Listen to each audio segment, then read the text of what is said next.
आज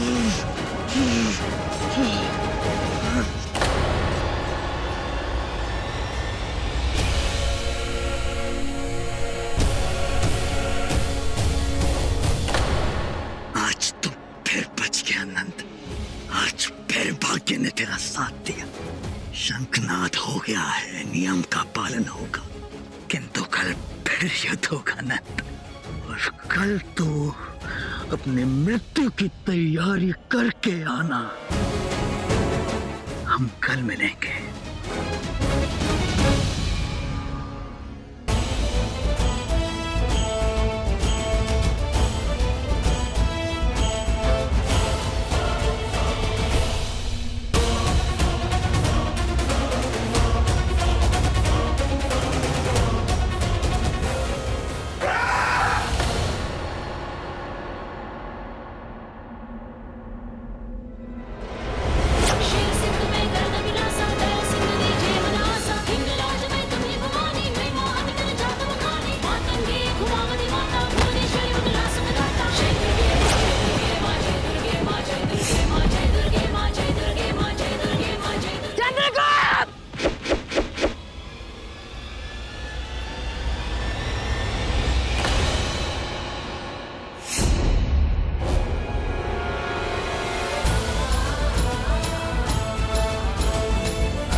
मेरे पिता महाराज को घायल किया है। उनकी शिष्या उनकी बेटी को ललकारा है। चंद्रगुप्त, तुम्हारी मृत्यु तो निश्चित है। देख, मैंने तो तुझे पहले ही बताया था लड़की कि मैं नंद वंश का विनाश करूंगा। बस उसी दिशा में आगे बढ़ रहा हूं। वापस लौट जा लड़की। वैसे भी स्त्रियों पर शस्त्र नहीं उठाता। और देख, सूर्यास्त हो गया है। हम कल मिलेंगे। सूर्यास्त के बहाने अपनी कायरता मत छिपाओ चंद्रगुप्त। एक स्त्री से भयभीत हो गए। कायर!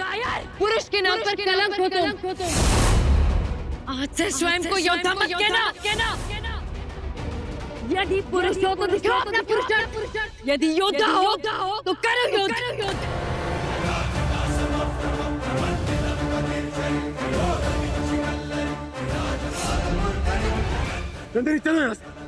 देख लिया मैंने और देख लिया सभी ने। पुरुष नहीं हो तुम, पुरुषार्थ नहीं है तुम में, कायर हो तुम।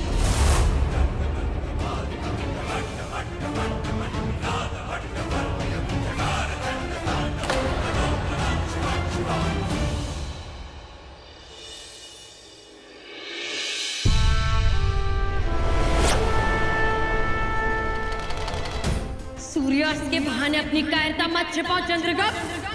एक स्त्री से भयभीत हो गए। आज से स्वयं को योद्धा मत कहना।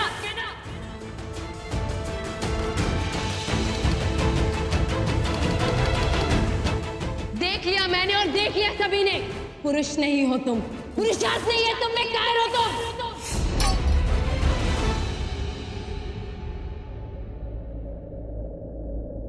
एकांत।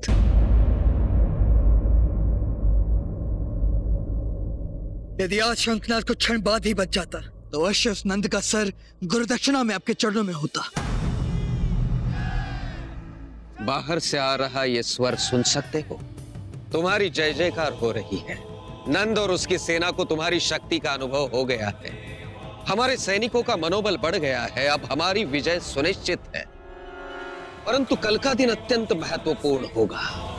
शत्रु को हमारी रणनीति का आकलन हो गया है। अब वो पूरी शक्ति के साथ प्रहार करेंगे। किंतु मैं उन्हें प्रहार का अवसर ही नहीं दूंगा। यदि तुम जीत गए तो कल राजा बनोगे, परंतु कल यदि तुम युद्ध हार गए तो वर्षों बाद भारत को एक अच्छा राजा मिलने वाला है तुम्हारे रूप में।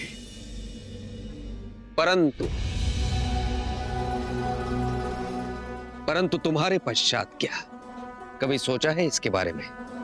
भारत के उज्जवल और सुरक्षित भविष्य के लिए तुम्हारा उत्तराधिकारी आना अनिवार्य है चंद्र। ये क्या कह रहे हैं आप आचार्य? हाँ चंद्र, जीवन का कोई भरोसा नहीं। तुम, मैं, हम सब सदा के लिए नहीं जीवित रहने वाले। आज तुम जीवित हो, शक्तिशाली हो, परंतु जिस दिन तुम वृद्ध बन जाओगे, शक्तिहीन बन जाओगे, कोई राजा अवश्य तुम पर आक्रमण करेगा, इस राज्य पर अपना अधिकार जमाएगा, हमारे सारे परिश्रम पर पानी फेर देगा। कोई और नंद भारत मां को बंदी बनाएगा। किंतु आचार्य, मैं हेलेना के साथ कैसे? हेलेना से नहीं, क्योंकि भारतीय किसी यवन उत्तराधिकारी को स्वीकार ही नहीं करेंगे। तुम्हें अपना उत्तराधिकारी लाना है रानी दुर्धरा से। कदाचित नहीं आचार्य, वो मित्र है मेरी, मैं उसके साथ गरिमा की सीमा नहीं लांघ सकता। भारत के उज्जवल और सुरक्षित भविष्य को ध्यान में रखते हुए तुम्हें अपना उत्तराधिकारी लाना ही होगा, और केवल एक भारतीय रानी ही होने वाले सम्राट को, मौर्य वंश के उत्तराधिकारी को जन्म दे सकती है। तुम्हारा मन चाहे जितना अस्वीकार करे चंद्र, तुम्हें दुर्धरा को पत्नी के रूप में पूर्ण रूप से स्वीकार करना ही होगा। कल युद्ध का अत्यंत महत्वपूर्ण दिन है चंद्र। आज की रात तुम्हें दुर्धरा के साथ बितानी ही होगी।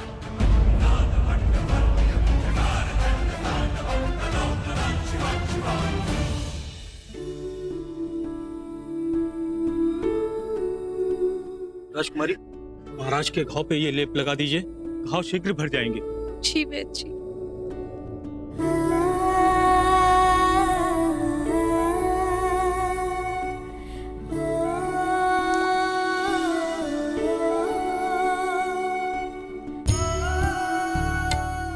पिता महाराज, आपको बहुत पीड़ा हो रही है ना? मैं सावधानी से करूंगी। नहीं नंदिनी, यह पीड़ा तो इसी भाव से मिट जाती है कि मेरी पुत्री को उसका अनुमान है। जब तक मेरी पुत्री मेरे साथ न है, मुझे किसी पीड़ा का कोई भय नहीं है।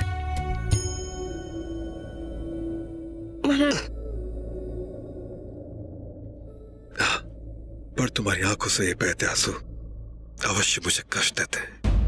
नंदिनी, मुझे इस बात का तनिक भी दुख नहीं है। उस चंद्रगुप्त ने मुझे घाव दिए, दुख तो मुझे इस बात का है, मेरी पुत्री के दुख का कारण वो चंद्रगुप्त है। इसका प्रतिशोध कल तुम्हारा पिता रणभूमि में लेगा। आज जीत भले ही चंद्रगुप्त की हुई हो, परंतु कल का सूर्योदय उसके जीवन का अंतिम होगा, क्योंकि कल की रणभूमि में उसके जीवन का अस्त आपके हाथों निश्चित है।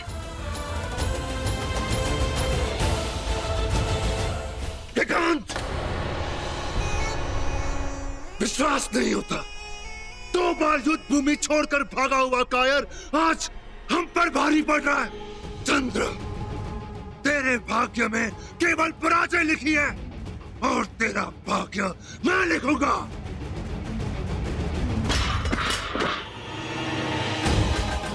अब देखना, छल बल दोनों का उपयोग युद्ध भूमि में मान्य है। तेरी विजय असंभव है चंद्र, असंभव है।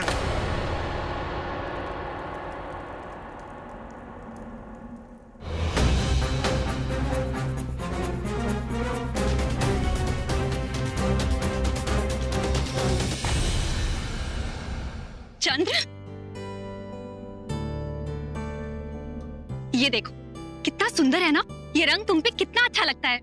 मुझे तो पहले से ही पता था कि जीत सिर्फ और सिर्फ तुम्हारी होगी, इसलिए तो मैं ये अंग वस्त्र तुम्हें भेंट कर रही हूँ। जिस दिन तुम्हारा राज्याभिषेक होगा ना, तब तुम इसे धारण करना। और हाँ, तुम्हारे यहाँ आने का कारण भी मैं भली भांति जानती हूँ। जब तक तुम अपने मित्र से मिल ना लो, उससे बात ना कर लो, तब तक तुम्हारे मन को शांति नहीं मिलती। बोलो, है ना चंद्र? तुम्हें दुर्धरा को पत्नी के रूप में पूर्ण रूप से स्वीकार करना ही होगा। मगध के होने वाले सम्राट के चेहरे पर चिंता अच्छी नहीं लगती चंद्र। देखना, एक दिन तुम मगध पर अपनी विजय पताका अवश्य फहराओगे। मैं हार या जीत के विषय में चिंतित नहीं हूँ, किसी और कारण मैं यहाँ आया हूँ।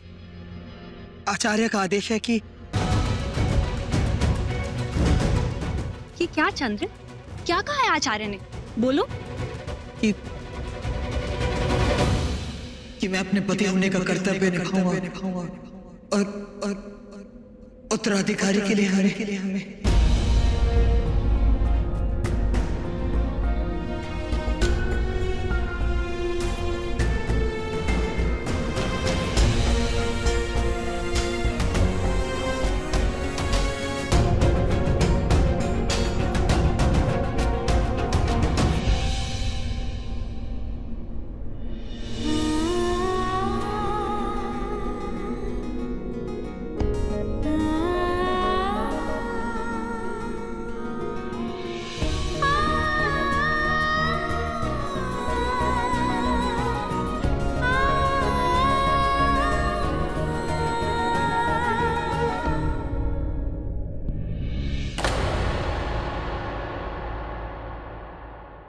के नाम पर कलंक हो तुम। यदि पुरुष हो तो दिखाओ अपना पुरुषार्थ।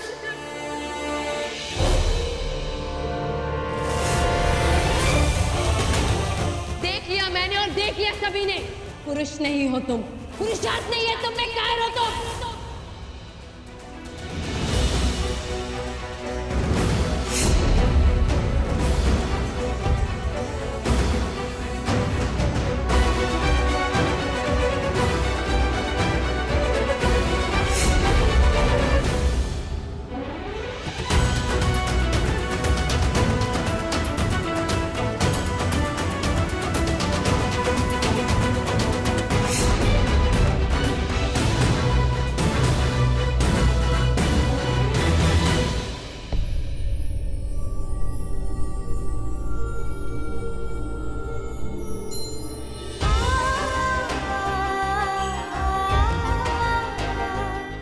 राजकुमारी जी।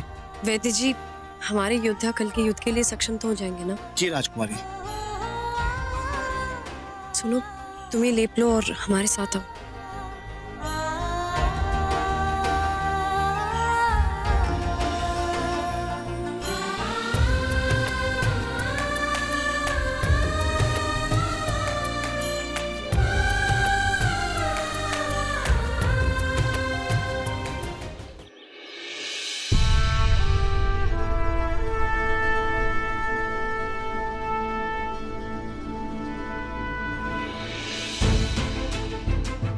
तुमने और तुम्हारी सेना ने बड़ी बहादुरी से नंद की सेना का सामना किया और जीते भी। मुझे पूर्ण विश्वास है युद्ध में विजय सिर्फ और सिर्फ तुम्हारी होगी। मैंने सारे अस्त्र शस्त्र यहाँ रख दिए हैं और अब तुम शीघ्रता करो, जल्दी से तैयार हो जाओ। मैं अभी आती हूँ।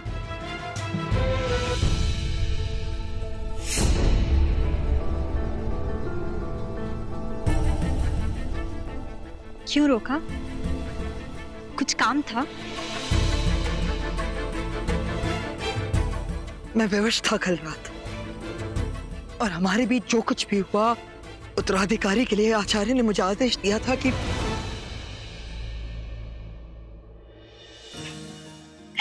आश्चर्य, इतने महान योद्धा के मुख पर पसीना, ये तो चिंता का विषय है।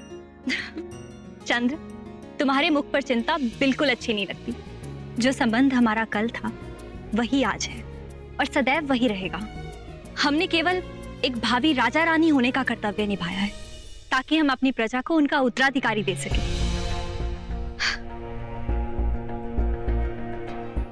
कल रात से मेरे मन में एक प्रश्न था, पूछूं? कल रात तुम्हारे भाव ठीक नहीं लग रहे थे। किसी के लिए मन में रोष था। कुछ तो है तुम्हारे मन में जो तुम्हें अंदर ही अंदर कचोट रहा है। पुरुष के नाम पर कलंक हो तुम। यदि पुरुष हो तो दिखाओ अपना पुरुषार्थ। यदि योद्धा हो तो करो युद्ध। क्या है वो चंद्र? बचपन से लेकर आज तक तुमने मुझसे कभी कोई बात नहीं छुपाई। इस दूरी का कारण क्या ये विवाह है? कतई नहीं। देख, तो बस इतना समझ कि कुछ संबंध प्रेम से बनते हैं और कुछ संबंध घृणा से। जब घृणा सीमा लांघ जाती है तो मनुष्य को अंदर ही अंदर जलाती है, और फिर तब प्रतिशोध की भावना जागृत होती है। घृणा जिससे है ना, उस तक ही सीमित रखो। मैं तो तुम्हारी मित्र हूं ना चंद्र। हाँ, किंतु कल रात को जो हुआ वो स्वप्न था चंद्र। मैं भूल गई, तू भी भूल जा। इस वक्त तुम्हारे लिए सबसे ज्यादा आवश्यक तुम्हारा युद्ध है, तो तुम अपना सारा ध्यान उस पर केंद्रित करो।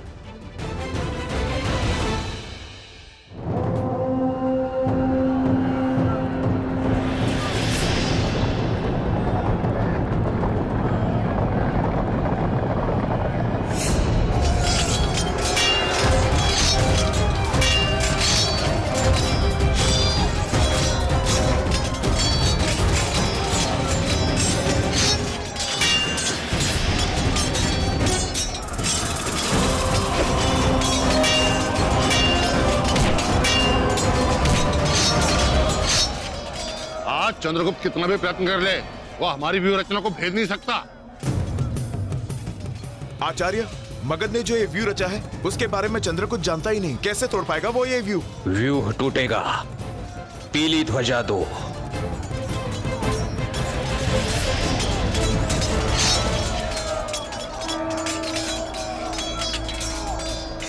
आखिरी व्यू बनाकर आगे बढ़ो।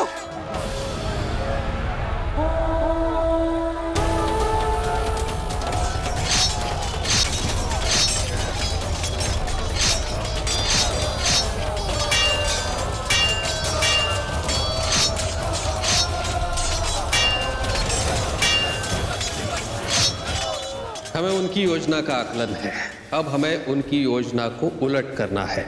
इस बार हम वृश्चिक व्यूह रचना करेंगे। अब बिच्छू व्यू बनाकर 4 कदम पीछे और दाएं से आगे।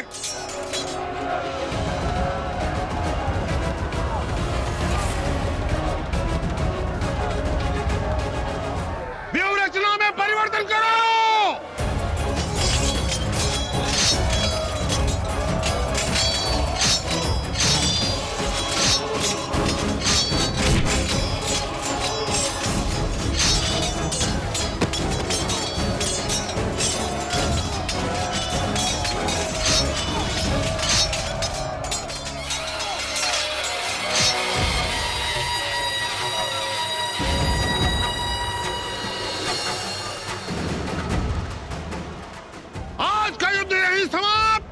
रुक जाओ,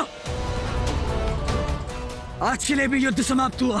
सब लोग वापस लौटो और विश्राम करो, कल फिर युद्ध लड़ा जाएगा।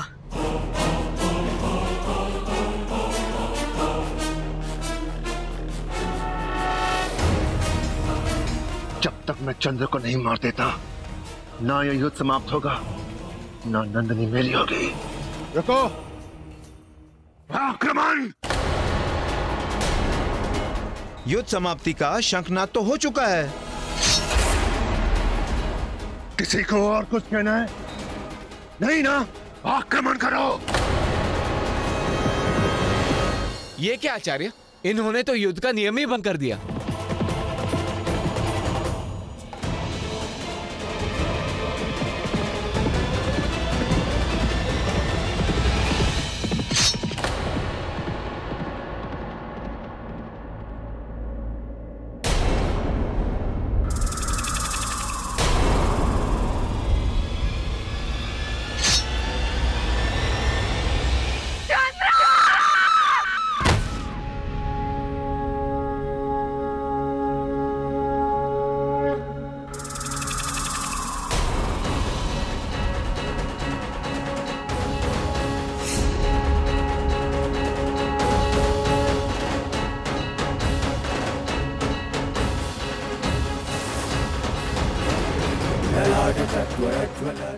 तुम्हारे साथ ही तुम्हारे स्वप्न का अंत हुआ और मेरी विजय का प्रारंभ।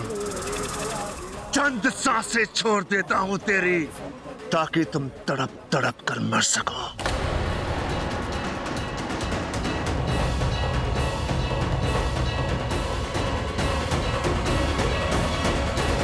इन्हें जल्दी से खेमे तक ले चलो।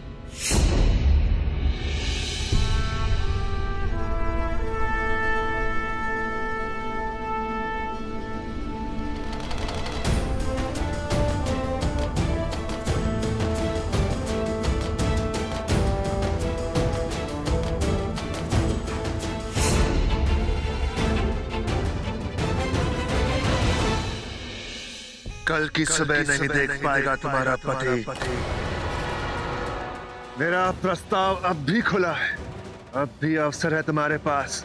मेरे पास आ जाओ और पूरे भारत के सबसे बड़े साम्राज्य की रानी बनकर रहो। तुम्हारी इस हरकत का जवाब तुम्हें जल्द ही मिलेगा, बहुत जल्द।